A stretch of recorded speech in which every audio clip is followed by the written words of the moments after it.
All right, I take up your question now as to what are the barriers in terms of institutional help and organizations which are preventing a recreation in the world of art today.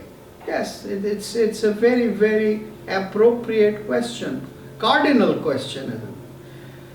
First, we must abandon the Soviet model of patronization which Nehruji started. Now, we should come out of that.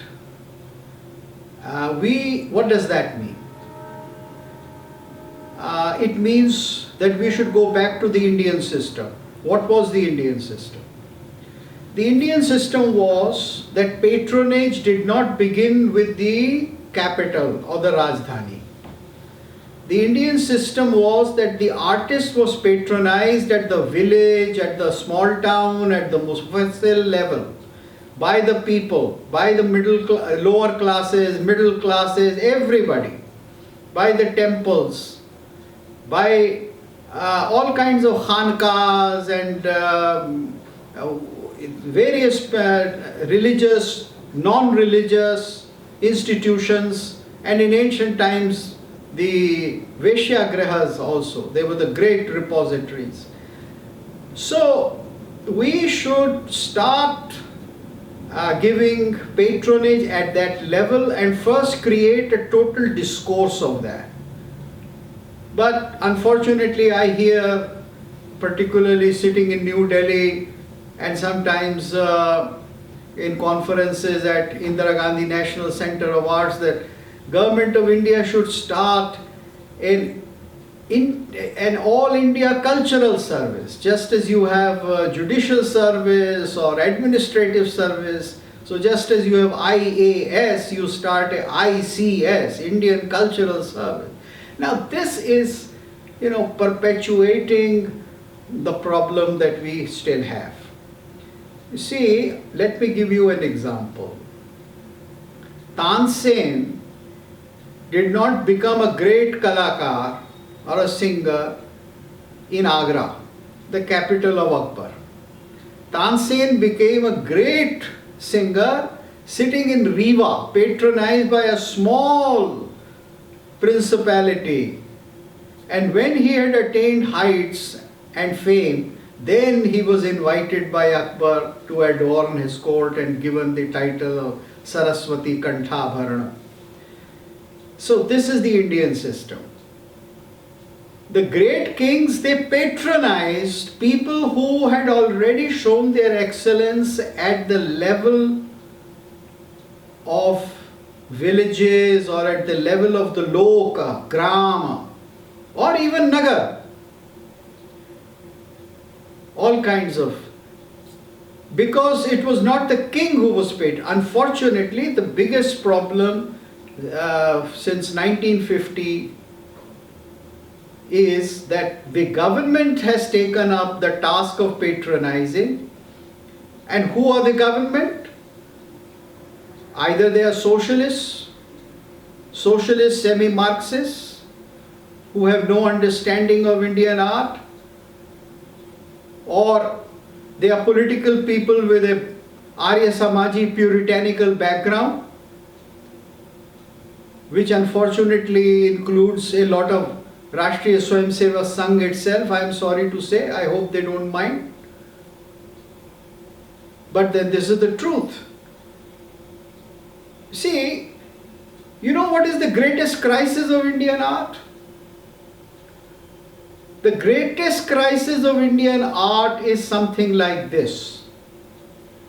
In the 19th century, under the impact of Christianity and what was at that time the new knowledge, we started thinking that Saguna Upasana, Avatar, Puran, Katha, going to the temple, Archana, Nritya, all this is a lower form of worship. And the higher form of worship is beyond Murti. So we had birth of Arya Samaj. And Swami Dayanand Saraswati made every Vedic Devata into Param Pita Parameshwar. You know, the big change that came. Then Brahmo Samaj. That the Upanishad talks about Brahma and Brahma is greater and nothing is so great as Upanishad. It is even greater than Mimamsa, it is even greater than Yajna, it is even greater than any kind of Vedic Upasana. It is Brahma. Our Brahma ki Upasana kaise hogi, nobody talks about that. The Brahmo Samaj never teaches you how to reach Brahma. Just keep reading one book after another. Then we had this impact of fuzzy romanticism on our poetry, beginning with Bengal, going to Hindi areas, where again you started believing in some kind of a mysticism, Chayavad and all that. So the practical mode of worship, Saguna worship, with your mana, with your vachan and with your karma or your body, manasa, vacha, karmana, the upasana was put aside. So people said, why worry about temples? Temples are not the place to get enlightenment.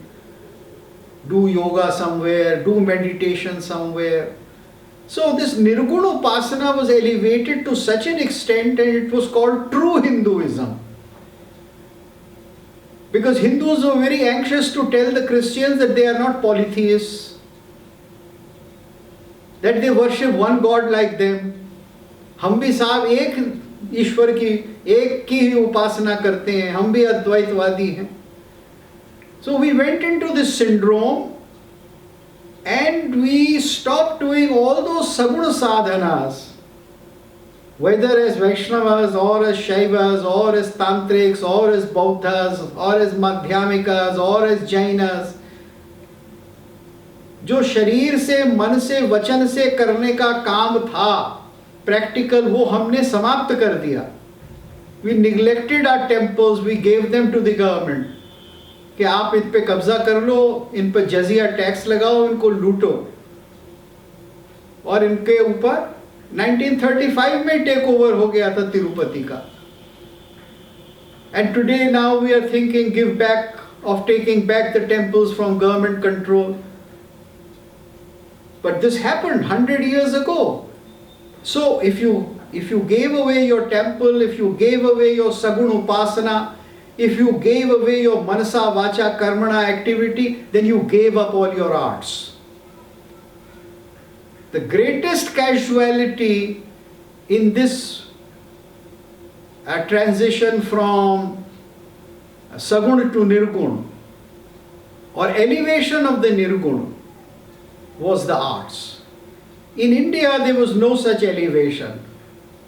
Saguna aguna nahi kachu bheda. This is what Tulsidas says. Our all medieval saints were very anxious to preach that there is no difference between the two. That they are only two margas and each is to be done at a proper time under proper guidance. But with Christianity, we started imitating and internalizing their monotheism or their monolatry or whatever is their vision, and we left our whole upasana, which was rooted in mind, body and speech. And when you give up that, then you give up arts. All the arts in medieval times were doing the great task of preserving your philosophies. मैं एक line में कह देता हूँ और स्पष्ट कह देता हूँ और मैं चैलेंज करता हूँ कि मुझे कोई कॉन्ट्रडिक्ट करे कि अगर उपनिषद का वेदांत जिंदा है आज तो वो नाट्य की वजह से है, नाट्य शास्त्र की, नाट्य वेद की वजह से है, नाटकों से है, पुराणों से है, कथाओं से है, कलाकारों से है। वो आचार्यों के द्वारा जीवित नहीं है। केवल जितने भारतीय दर्शन हैं वो सब परफॉर्मिंग आर्ट्स के द्वारा जिंदा है। सामान्य आदमी उनको वहां से सीखता है और बचपन से उनको इंटरनलाइज करता है, आत्मसात कर लेता है। तो आपको पता लग जाता है कि अवतार क्या है। आप रामायण देखते हैं, आप कृष्णाट्टम देखते हैं, रामाट्टम देखते हैं, तेरुकुत्तु देखते हैं, आप द्रौपदी का नृत्य देखते हैं, तमिलनाडु में कुछ परंपराएं हैं। तब आपको पता लगता है, महाभारत देखकर पता लगता है कि श्रुति स्मृति परंपरा क्या है, सिद्धांत क्या है, वेदांत भी क्या है, मीमांसा भी क्या है। आप इंटरनलाइज कर लेते हैं। सामान्य हिंदू के मन में वो चीज उसी से जमी है, क्योंकि आपके जो साधन थे उच्च शिक्षा के वो तो बहुत पहले समाप्त हो गए। तो 13वीं शताब्दी में आपकी यूनिवर्सिटी साफ हो गई थी। उत्तर भारत में तो बिल्कुल ही साफ हो गई थी। आपके सारे institutions of higher learning 15-16 century तक आते हुए खत्म हो गए थे। वो थोड़ी सी बातें होती थी कहीं दरबारों में, कहीं कहीं कोई ऐसे क्या कहते हैं राजकुमार पैदा हो जाते थे। जैसे वो औरंगजेब का कौन भाई था जिसको उसने कत्ल कर दिया था, you know, the famous man who got Upanishads, Dara Shikoh. So there were some people like that. और वो अच्छा काम करते थे दरबारों में, और ठीक है, those were cultured things, you know. वो ऐसे होता है जैसे हमारा ICCR आज भेज देता है सुबह लक्ष्मी को यूनाइटेड नेशंस में गाने के लिए, लेकिन उससे कोई मैत्रीम कुरुत सकल जना नाम उन्होंने गा दिया तो वेस्ट ने आपसे मैत्री नहीं कर ली। उन्होंने तो पाकिस्तान को न्यूक्लियर वेपन्स दे दिए जिससे कि हिंदुस्तान को कंटेन करो। तो ये हमें समझना चाहिए। अगर आपको आर्ट्स को जिंदा करना है तो आपको सगुण उपासना को उसकी जगह पर लाना पड़ेगा। ये बैरियर है, ये सबसे बड़े बैरियर है। पब्लिक पेट्रोनाइज करेगी, पब्लिक पेट्रोनाइज करेगी आर्ट्स को, वो उस पर नहीं छोड़ेगी और उसके लिए कानून बनेंगे। अगर मैं अपनी सैलरी में से 20% किसी आर्टिस्ट को डोनेट करता हूं तो मुझे टैक्स कंसेशन दो। इस तरह के कानून बनाइए, इस तरह की व्यवस्थाएं बनाइए जिससे मैं आर्ट को पेट्रोनाइज कर सकूं अपने बहुत छोटे साधन से भी।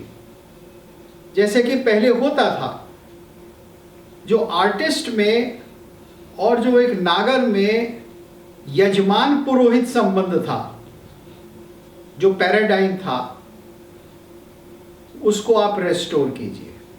So many of these institutions which existed and which were working, they can be revived today.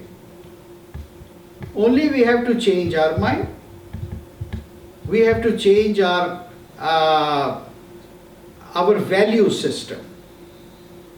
We have to get rid of a fuzzy, empty notion of modernity. We have to make it a more creative notion of modernity which delivers. Yeah.